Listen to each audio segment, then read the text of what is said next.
Qual é o interesse nosso em estudar as lentes? Bem, a ideia básica é entender as imagens de um objeto quando nós colocamos o objeto diante de uma lente ou atrás da lente, não importa. Então temos aqui um objeto e nós gostaríamos de entender qual é o tipo de imagem produzido pela lente. Onde é que se localiza a imagem? Ela é invertida? Ela é real? Ela é virtual? Ela é aumentada? Essas são as questões. Para isso, nós vamos lançar mão de um método gráfico, como o fizemos para os espelhos, e um método analítico. Ora, precisamos agora introduzir alguns conceitos antes de prosseguirmos, né? A ideia básica, grosso modo, é a seguinte: eu tenho aqui um raio luminoso, ele incide sobre a lente, é desviado e depois desviado de novo. De forma que, em princípio, eu deveria fazer isto com todos os raios luminosos, mas a gente acaba fazendo isso só para alguns raios luminosos, né? Existem alguns elementos que nós introduzimos no estudo e que são importantes. O primeiro é o vértice aqui da lente. É claro que o centro de curvatura do dióptro, nesse caso, eu tenho um centro de curvatura aqui. No caso desse outro dióptro, eu tenho um centro de curvatura que pode estar, por exemplo, ali. Nós podemos considerar um eixo passando pelos centros de curvatura e passando pelo vértice. Vamos chamar esse eixo de eixo principal ou eixo óptico. É uma questão de nomes, mas é um eixo. Então, tenho aqui um eixo que é extremamente importante no estudo das imagens produzidas por lentes esféricas. Quero lembrar também que nós vamos deduzir expressões bastante gerais, de forma que este meio tem um índice de refração N1, propriedades ópticas, portanto, distintas deste outro meio, que é o meio 2, e cujo índice de refração é 2. Então, eu tenho aqui dois meios, né? Ora, usualmente, o meio 1 é o ar. A gente, em geral, faz uso de uma lente quando estamos no laboratório e o meio que nos cerca é o ar. Neste caso, nós vamos fazer o caso geral, mas nesse caso nós fazemos N1 aproximadamente igual a 1. De qualquer forma, nós vamos escrever as expressões para o caso mais geral possível. Existe um ponto no interior da lente e ao longo do eixo óptico ou do eixo principal, conhecido como o centro óptico. Um raio que incida de tal maneira a passar pelo centro óptico, de forma que ele experimenta aqui uma refração, esse raio sai paralelamente àquele lá. Essa é uma propriedade do centro óptico. Ora, se a lente for muito fina, a gente acaba, veja-se que sai aqui os raios a uma certa distância, mas se a lente for muito fina, essa distância é desprezível. De forma que nós vamos, de agora em diante, fazer coincidir o centro óptico com o vértice, mesmo porque nós estamos falando de lentes finas. Esse ponto aqui, que é o centro óptico, ele vai ser importante para a gente analisar as imagens utilizando o método gráfico, é claro. Finalmente, é importante entender que existem dois pontos especiais aqui e vamos denominá-los de focos. Né? De forma que, a rigor, nós temos, em princípio, dois focos. Se a luz incide vindo do infinito, neste caso, ela vai convergir para este foco. Vamos mostrar isso para as lentes convergentes. Se ele vem da direita para a esquerda, ele vai convergir para este outro ponto, que é o foco. De forma que é muito importante entender este ponto, como nós já argumentamos, que é o foco. Ora, vamos considerar sempre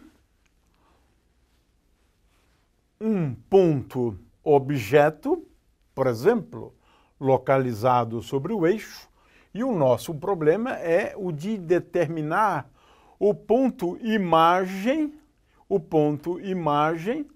associado ao ponto objeto. De forma que são essas as questões que a gente vai discutir em seguida.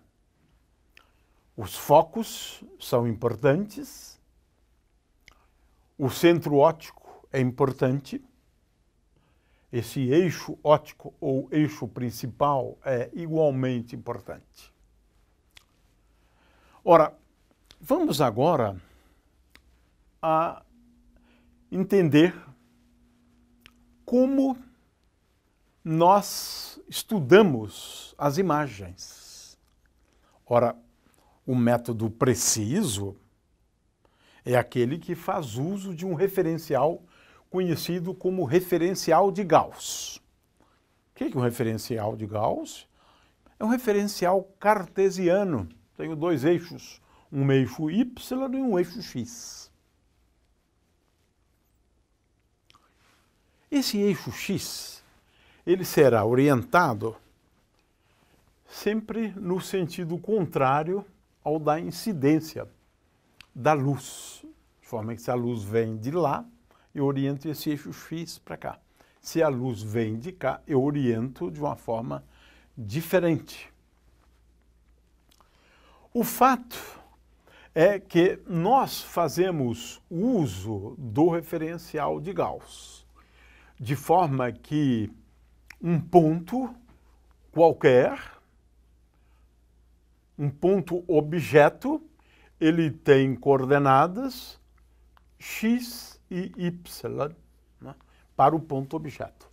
Mas agora nós vamos introduzir uma novidade, porque na verdade eu posso utilizar um referencial só, mas para as fórmulas ficarem iguais aos espelhos curvos, eu sou obrigado a escolher dois referenciais.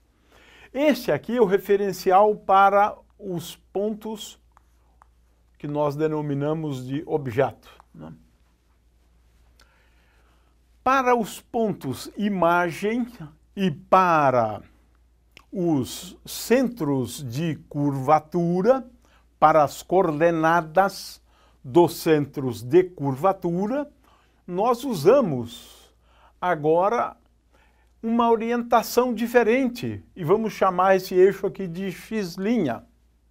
Eu sei que pode parecer às vezes um pouco confuso, mas é a melhor forma da gente chegar às mesmas equações, ou equações parecidas em relação às lentes e aos espelhos. Mas não há outra saída. Há uma saída, sim. É orientar sempre do mesmo jeito. Tanto para o objeto, para os objetos, pontos objetos, quanto para os pontos imagem.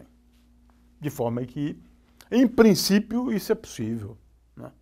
Mas a gente vai trabalhar de um outro jeito. De forma que, se a imagem estiver aqui, se a imagem está aqui, esta imagem vai ter uma coordenada x' e vamos usar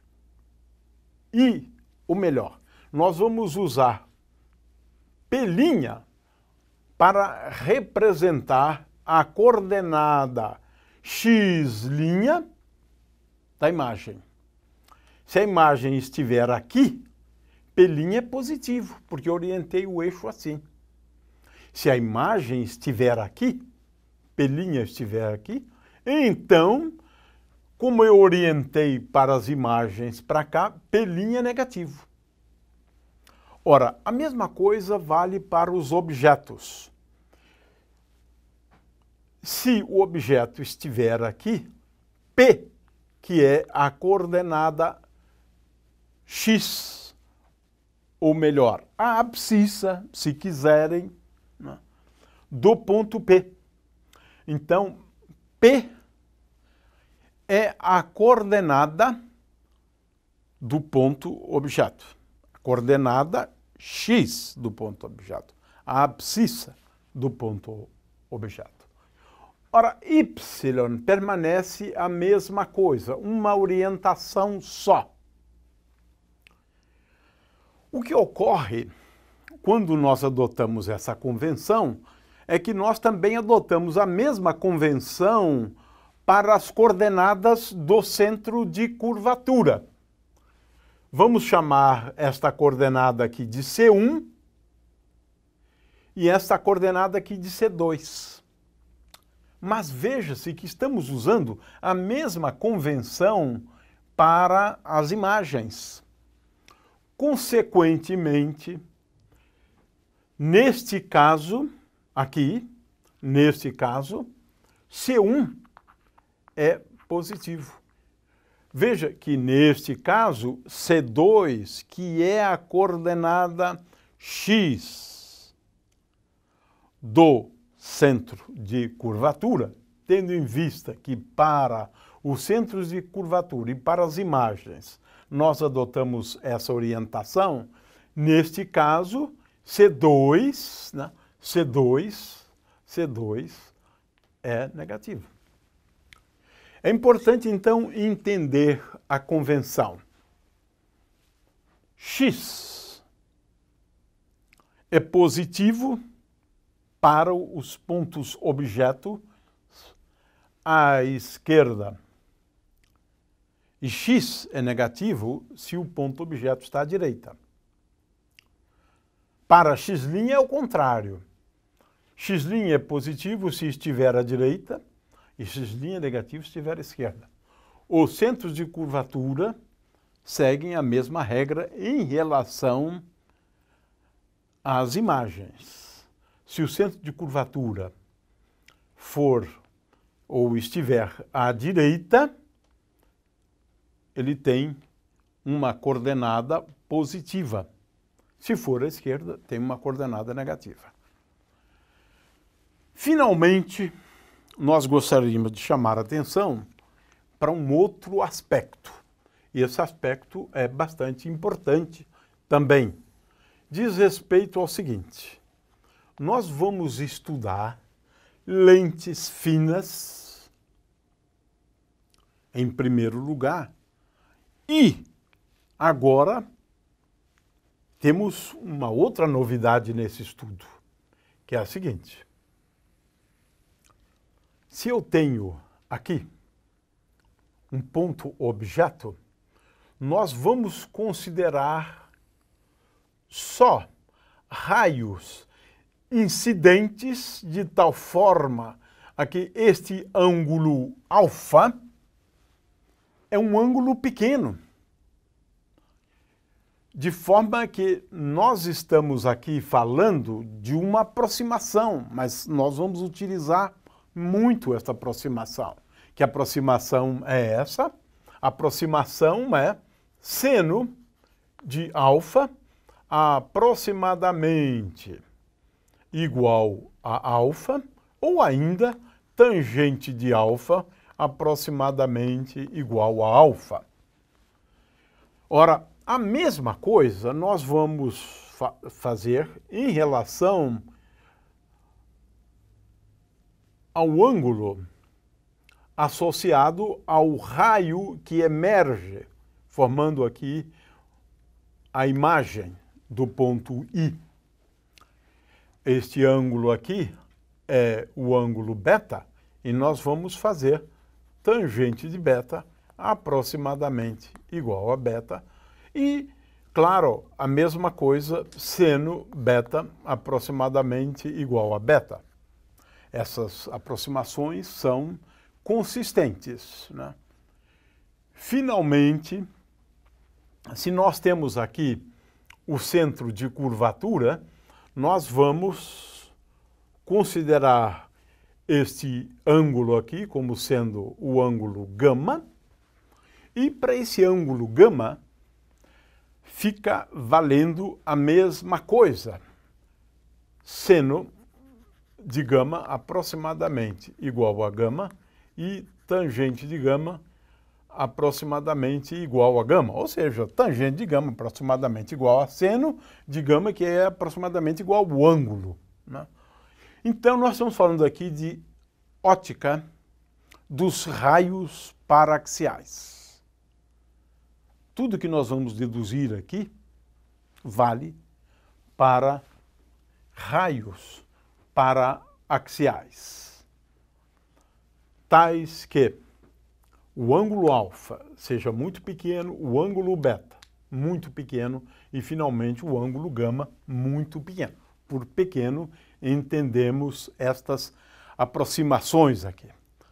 Então, tendo em vista todas essas definições, os conceitos bem importantes, acabamos de apresentar, vamos agora ao estudo das lentes esféricas.